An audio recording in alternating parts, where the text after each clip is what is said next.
কথিত আছে যে আষাঢ় পূর্ণিমা দিবসটিকে গুরু পূর্ণিমা উৎসব হিসেবে উদযাপন শুরু করেছিলেন মহর্ষি বেদব্যাসের 5 জন শিষ্য। হিন্দু ধর্মে মহর্ষি বেদব্যাসকে ব্রহ্মা, বিষ্ণু ও মহেশের রূপ হিসেবে বিবেচনা করা হয়েছে। বেদব্যাসজি সংস্কৃত ভাষায় দক্ষতা অর্জন করেছিলেন। কথিত আছে যে মহর্ষি বেদব্যাস আষাঢ় মাসের এই দিনেই তার শিষ্য ঋষিদের শ্রী ভাগবত পুরাণের জ্ঞান দান করেছিলেন। সেই থেকে মহর্ষি বেদব্যাসের 5 জন শিষ্য এই দিনটিকে গুরু পূর্ণিমা হিসেবে উদযাপন পালন করা শুরু করেন। এবং আজ আমরা এই ভিডিওর মাধ্যমে জেনে নেব যে বর্ষ 2024-এর গুরু পূর্ণিমা কবে পড়ছে, গুরু পূর্ণিমার মাহাত্ম্য কী, কোন সময়ে পূজা করলে সমস্ত পাপ কাটবে, পাপ বা দোষ কেটে যাবে তার সম্পর্কে জেনে নেব এবং গুরু প্রণাম মন্ত্রই বা কী রয়েছে তার সম্পর্কে জানব। আশা করছি আজকের এই তথ্য আপনাদের ভালো লাগবে। চলুন বন্ধুরা, ভিডিওর বিস্তারে প্রবেশ করা যাক।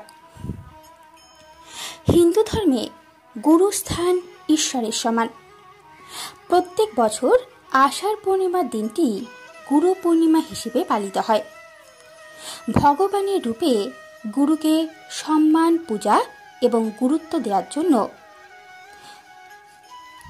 ভগবানের রূপে গুরুকে সম্মান, পূজা এবং গুরুত্ব দেওয়ার জন্যই, কারণ এটি বেদব্যাসের জন্মবার্ষিকী।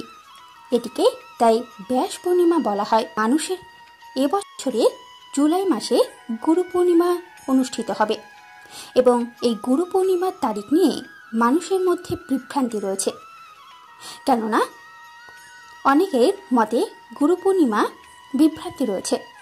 20 জুলাই নাকি 21শে জুলাই কবে গুরু পূর্ণিমা পালন করলে তা শাস্ত্রসম্মত বা বিধেয় হবে তা নিয়েও বিভ্রান্তি, এবং কবে গুরু পূর্ণিমা পালন করবেন তা এবার দেখে নিন। পঞ্জিকা অনুযায়ী এই বছরের গুরু পূর্ণিমা তিথি আগামী 20 জুলাই 2024 শনিবার বিকেল 5:59 থেকে শুরু হবে, যা পরের দিন 21শে জুলাই অর্থাৎ সোমবার বিকেল 3:46 শেষ হবে।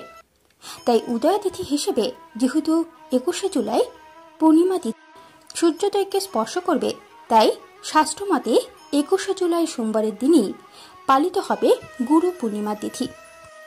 এবং এই বছরের গুরু পূর্ণিমায় মিলিত হবে বেশ কয়েকটি শুভযোগ।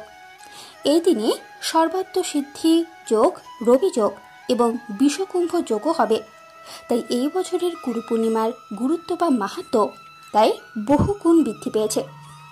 এবং এই দিন গুরু পূর্ণিমার পূজার শুভ সময় থাকবে 21শে জুলাই সকাল 7:19 থেকে দুপুর 12:27 পর্যন্ত।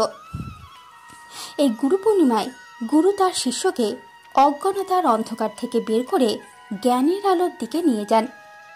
জীবনকে সঠিক দিক নির্দেশনা দেওয়ার ক্ষেত্রে গুরুর বিশেষ অবদান রয়েছে।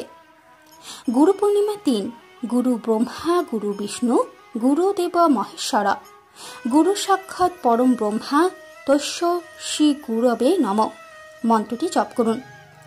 এমনটি করলে আপনার সমস্ত দোষ বা পাপ নাশ হবে। এবং এই গুরু পূর্ণিমায় গুরু প্রণাম মন্ত্র আপনারা জপ করতে পারেন। গুরু প্রণাম মন্ত্রটি হল ওম অখণ্ড মণ্ডলাকারং ব্যাপ্তং যেন চরচরম তদপদং দর্শিতং যেন তস্যে শ্রী গুরবে নমঃ শ্রী গুরবে নমঃ অজ্ঞানতিমিরান্ধস্য জ্ঞানাঞ্জন শলাকয়া চক্ষু রুণীলিতং যেন তস্য শ্রী গুরবে নমঃ গুরু ব্রহ্মা, গুরু বিষ্ণু, গুরুদেব মহেশ্বরং গুরু সাক্ষাৎ পরম ব্রহ্মা তস্য শ্রী গুরবে নমঃ।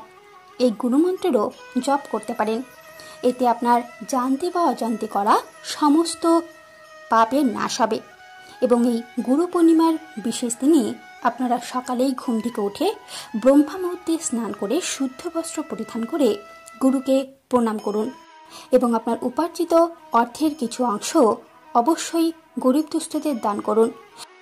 গুরুকেও আপনার উপার্জিত অর্থের কিছু অংশে দান দক্ষিণা দিন এবং গুরুকে দান দক্ষিণা দেওয়ার পাশাপাশি অবশ্যই এই দিন দুস্থদের দান করুন, তাদেরকে ভোজন করান। এতে বিশেষ পুণ্যের প্রাপ্তি হয়। বন্ধুরা, আশা করছি আজকের এই তথ্য আপনাদের ভালো লেগেছে। যদি ভিডিওটি ভালো লেগে থাকে তাহলে লাইক, শেয়ার এবং সাবস্ক্রাইব করতে কিন্তু ভুলবেন না। আজকের মতো এটুকুই। ধন্যবাদ।